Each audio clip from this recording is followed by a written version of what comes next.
Right, hello everyone and welcome back to the Hull City Career Mode, episode number 18, the second episode of Season 2, and we start the season away, relegated from the Premier League, Burnley. And to quote Mark Goldbridge, bloody Burnley!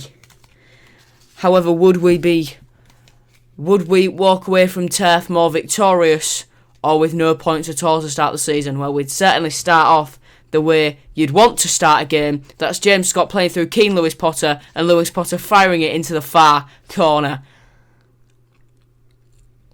I don't see him slowing down. I do not see him slowing down. Although it's a harder league, I do not see Keane Lewis Potter slowing down at all. Because he just saw that it took him 14 minutes. I do not see him slowing down. But anyway, Burnley would get themselves back on level terms as Josh Brownhill would make it 1-1 there in the 24th minute. So, end-to-end game. This first 25 minutes took Burnley just the 10 minutes to get back on level terms. And then in the 35th minute, they would have a corner and a chance to double their league. McNeil would cross it to Rodriguez. Johan Berg Gudmundsson would pick it up, not literally, and he would, I said double the lead. He would give Burnley the lead. And at this point on, and we just didn't look like we were going to get back in this game at all. Us scoring lit a fire under the arse of Burnley, and when George Long gives the ball away like that, stupid pass by me, Ashley Barnes headed it to the back post where Gudmundsson was to finish the move off in the 52nd minute. Yeah, that passing, that was absolutely awful. It was absolutely awful. And 5 minutes later, Charlie Taylor would play it to Josh Brownhill. Brownhill would keep going, he'd keep the ball at his feet, but he'd find Ashley Barnes running through in acres of space. The marking there was shocking from the AI players. Ashley Barnes makes it 4-1, and from a game which initially looked very promising, we have fallen into obscurity. You said last season, oh, it's too easy, this difficulty. I think dominant League One Hull City have been served up a slice of humble pie there, and as Bernard is down, I don't even know what to say. I brought George Long out there to pick it up because I didn't touch it with Burke. I was holding the left trigger just to shield the ball while George Long came out, but 5-1 in the end. Yeah, the less we talk about that one, the better. Anyway, a couple of transfer offers here. Yeni Matalspor want to take Jordan Graham on a loan to buy option. Now, it's so hard to loan these players out because every time they want a loan to buy, Oh no, we only want to buy him at the end. No, I want to keep him here. He might be decent in the future, and I want to send him out on loan to get better because he's not going to get game time. So, another club said, nah, bugger off. And Jack Byrne had an offer submitted for him there. We told them to, nah, bugger off. Anyway, first home game of the season, and it's a Yorkshire derby. Rotherham travelled to the Cape, Angus MacDonald in their back line. It's certainly, well, we've not been short of action so far in this episode. It's only been one game. We've got a Yorkshire derby coming up. First goal would come there. Jack Byrne turns his man, tackled. Clark would clear the ball only as far as Reece Burke. Keane Lewis Potter, he'd find Jack Byrne. Byrne would keep going. He'd find KLP, who'd turn his man and finish it past Jamal Blackman. And that is, when I said KLP ain't slowing down, 2 goals in 2 games. And what on earth is Greg Docherty doing there? Yeah, lovely. And having sold Tom Eaves in the summer, Antoine Semenyo showed what he could do. As much as Tom Eaves was pretty clutch for us, he wasn't doing that. Semenyo starts as he means to go on. That's brilliant. Now, I was always going to sell one of Eves or McGuinness in Season 1, and depending on which one it was, I was probably going to let the other one go in Season 2.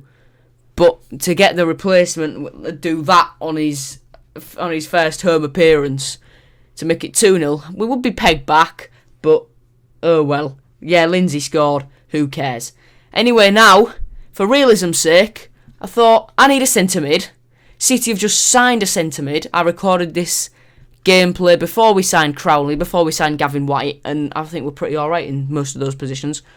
So, I went in for Jordan Flores, free agent in the game. I had no idea what to pay him. I looked on FIFA or whatever for his rating, but I didn't want to bottle it just in case. So, rotational squad role, 3-year deal for Jordan Flores. And then no release clause as well. Then it was up to me to do wages, so I just thought, we'll do 10 grand a week. Slap a 20 grand, 40 grand sign on. There we go. He'll accept that. Yes, he does. If he doesn't, what's he doing? So Jordan Flores is in. And, yeah, for realism's sake, we've done that one. And with the transfer window shut now when I've recorded, because I've recorded, I've gone past deadline day before we signed Crowley and Gavin White in real life. So I'm not signing them. Yeah. Might do in future seasons. Anyway, Flores would make his debut in the next game against Walsall, as would, Alex Palmer would make his debut, Nico Williams would make his first start, as would Flynn Downs, Jared Branthwaite, Antoine Semenyo, Jacob Italiano would make his debut, all alongside Flores, and it would be Semenyo who would get us started. Him and Downs would combine for the goal. Semenyo, as I say, he's not quite Keane Lewis Potter level, but as a bench option, he's definitely not bad. If you're in League One and you're short and you haven't got a striker, you've sign yourself Antoine Semenyo. You will not regret it. You will not regret it if you play the same way as me. McLaughlin with the interception there, then Jordan Flores getting on the ball straight away, only 15 minutes into his debut, plays beautiful ball to Jacob Italiano there, finds Flynn Downs, puts it on his right foot, and that's why he's so highly rated at Ipswich. Flynn Downs makes it 2-0 in the 15th minute. And Jordan Flores there already showing us his passing range. He won't feature too much, especially not when we're out of this competition inevitably. But, you know, he's a good option to have. That's all I can say. Adebayo would make it 2-1 though in the 20th minute, so much for the clean sheet. I do want to get better defensively, but I just want to score goals. The best way to win games is to score goals, simply. So yeah, that's just the way I play. And yeah, that's all there really is to it. Jordan Flores looking to get the tackle in there. Doesn't quite happen. Guthrie on the ball to McDonald. Back to Kinsella. To Sinclair. To Adebayo. Back to Sinclair. Good block by Fleming. And Flores will distribute the ball to Downs.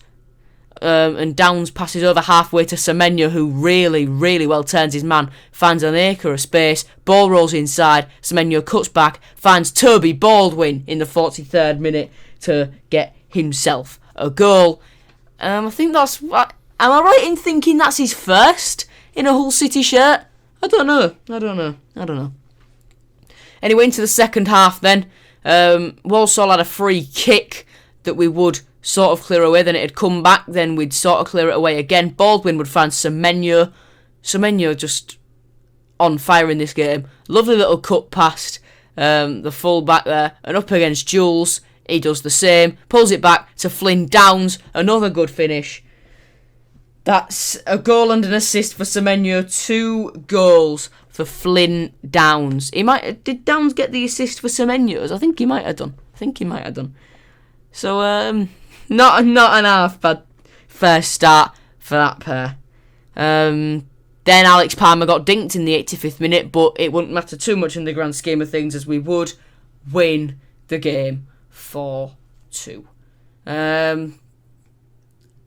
yeah, the stats don't tell you the full story. I thought we were dominant in that game, but whatever. Anyway, then we travelled to Bournemouth for the second time in this series. We played them in the FA Cup last year. They absolutely walked over us, but now we've got our main team out there. We're better than our second team was last year, and even the second team's improved this season. So, ratings-wise anyway. And I think against Walsall they showed some of the quality that it does possess. And it would be the 7th minute where the first opening would come. KLP with a wonderful finish into the far corner past Asmir Begovic, and he picks out the away fans. And in this game we were brilliant defensively. We absorbed a lot of pressure when Bournemouth had the ball, and for the majority we controlled it. And Lewis Potter dinked Begovic there to make it 2-0. And that is how the game would finish. We've not been we weren't half bad defensively in this game. When Bournemouth had the ball, they looked threatening, but we controlled the game for large periods of it, and that was all we needed to do, quite simply. And I'm pleased with how we did that. On to the next game then, straight away. I believe this is the penultimate game of this episode, penultimate of 6. We faced Coventry at the K-Com, and this game, it'd take a long while to spark into life, but when it did, KLP had found Jack Byrne. He dinked Morosi, and KLP loves his dinks. Call him Mr. Chippy at the training ground because he just loves his dinks. Don't know where that was going. But 52nd minute, we would open the score and break the deadlock in this game. And Malik Wilkes going a storming run through the entire team. Brilliant finish into the top corner 5 minutes later to double the lead. See, when we start scoring in a game, we just can't stop.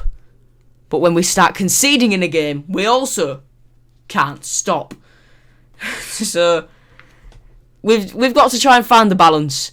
I think defensively we are weaker than we are offensively, but if the attacking formation works, if and when we get to the Premier League, I think that is going to be a bit of a flaw, our defensive capabilities, as Jack Byrne makes it 3-0 there. I think it will be a bit of a flaw if we continue to defend some of the way that we defended last season. The draw against Burton at the Pirelli Stadium rings a lot of bells. For that 5-0 up and it up.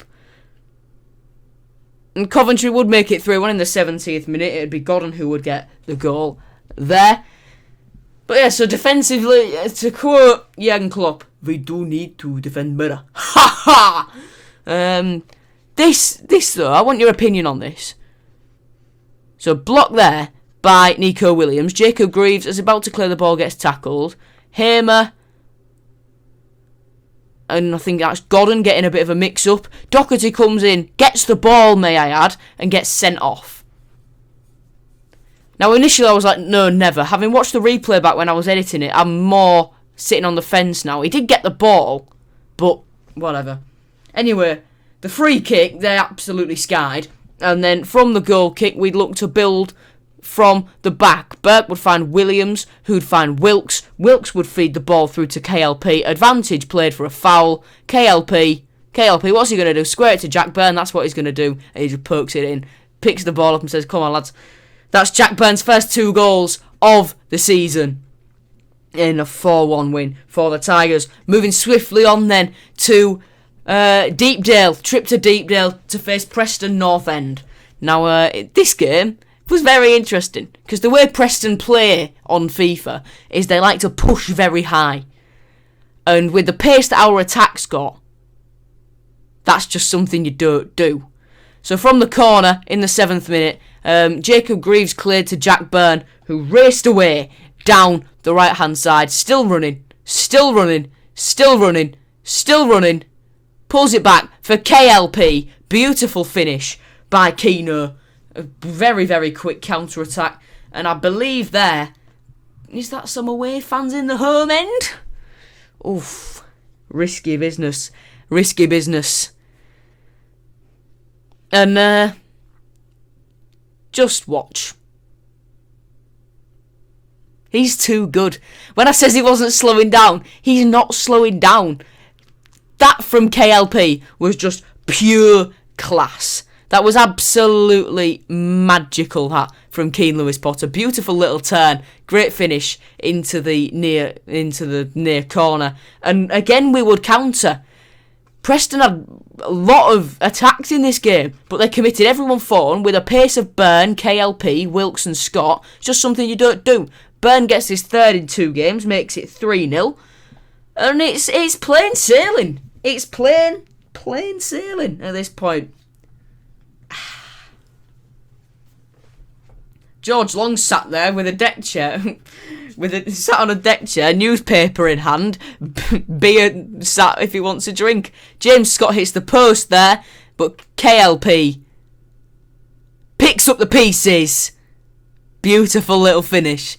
Beautiful finish. James Scott still waiting on his first goal. Scott, as the season went on last season, got less and less effective, but I'm confident, again, once you get him scoring, he's not going to stop. Bit of a harsh penalty there on Reece Burke, but whatever. Slightly harsh, you could argue. But it is what it is. And when you got George Long in nets, they're not scoring it anyway. Scott Sinclair misses. And 81st minute would be the next piece of action. KLP flicks the ball behind into Antoine Semenyo in acres of space. Semenyo doesn't square it for Burn. Just says, look, I want to get in on the action here. Please just let me score. Semenyo, as I said earlier in the episode, brilliant deputy for Keane Lewis Potter. And if Lewis Potter did get an injury with passing like that and shooting like we saw a few moments ago, then I think we're in safe hands up top. And when he's got a supply like Jack Byrne, who can also finish if he wants to as well. Certainly got decent firepower in attack. And Malik Wilkes makes it 7-0 very late in the game. And if you saw there, all Preston's defence, they had no stamina left. Because I imagine if we're taking this in the FIFA stats context of the game, they play constant pressure. They play the complete opposite of maximum depth. So yeah, they just kept attacking and never learnt. And Keane Lewis Potter with a match ball, first hat trick of the season, 7-0. Lovely jubbly. So thank you very much for watching this one, guys. I hope you enjoyed it. If you did, please do drop a like. Means a lot. Season 2, I can tell you I've recorded a couple more episodes of it. It certainly starts off a bit of a belter. So keep your eyes peeled on the sub box. Get your notifications on so you can keep watching this series. Thank you very much for watching, everyone. I'll see you later. Up the Tigers. Goodbye.